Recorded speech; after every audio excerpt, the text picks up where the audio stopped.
Hello बच्चों, let's see this question and here this question say in the question given below there are two statement. इस question में आपको दो statement दी हुई हैं, mark as assertion and reason. Read the statement and choose the correct option. तो आपको statement को read करके आपका correct option choose करना है. तो option आपको देखो यहाँ पर दिए हुए ये रहे. तो पहले हम हमारी assertion को पढ़ते हैं. Assertion है Nazism was not one or two isolated act. यानी कि नाजिज़म कोई एक या दो अलग अलग कानून या एक्ट नहीं थे. रीज़न है it was a system, a structure of idea about the world and politics. ये एक्ट नहीं थे बल्कि ये एक सिस्टम था, एक स्ट्रक्चर था आइडियाज़ का और वर्ल्ड पॉलिटिक्स का. ठीक है, तो यहाँ पर हमारा एजर्शन बिल्कुल सही है कि नाजिज़म कोई एक दो एक्ट नहीं थे बल्कि ये पूरा का पूरा सिस्टम था, स्ट्रक्चर था आइडियाज़ का. तो यहाँ पे आपका क्वेश्चन एजर्शन और रीज़न दोनों बिल्कुल सही हैं. और रीज़न एजर्शन को बिल्कुल सही तरीके से एक्सप्लेन कर रहा है कि क्यों नाजिज़म एक एक्ट नहीं था. Because it was a system, ये एक सिस्टम था, एक स्ट्रक्चर था, कोई एक्ट नहीं था. तो एजर्शन और रीज़न दोनों बिल्कुल सही हैं और रीज़न एजर्शन को बिल्कुल सही तरीके से एक्सप्लेन करता है. इसलिए ऑप्शन ए आपका यहाँ पर बिल्कुल सही होगा कि both A and R true and R is the correct explanation of A.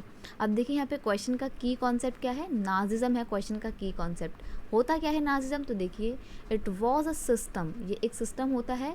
It was introduced by the Hitler, जिसको हिटलर ने इंट्रोड्यूस किया था. एंड हु वॉज हिटलर, जो after the first world war धीरे धीरे जर्मनी में अपनी control को स्टैब्लिश करता है. एंड देन बाद में वो क्या बन जाता है, जर्मनी का डिक्टेटरशिप बन जाता है.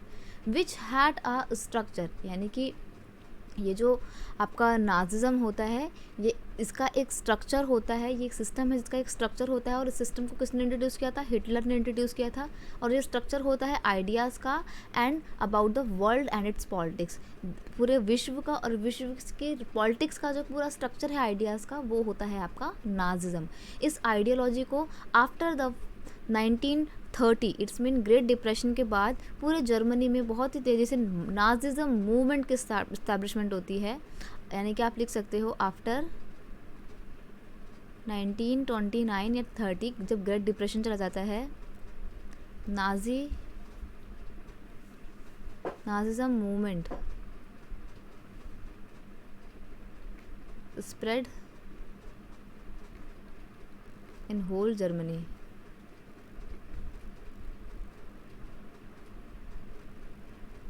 पूरे के पूरे जर्मनी में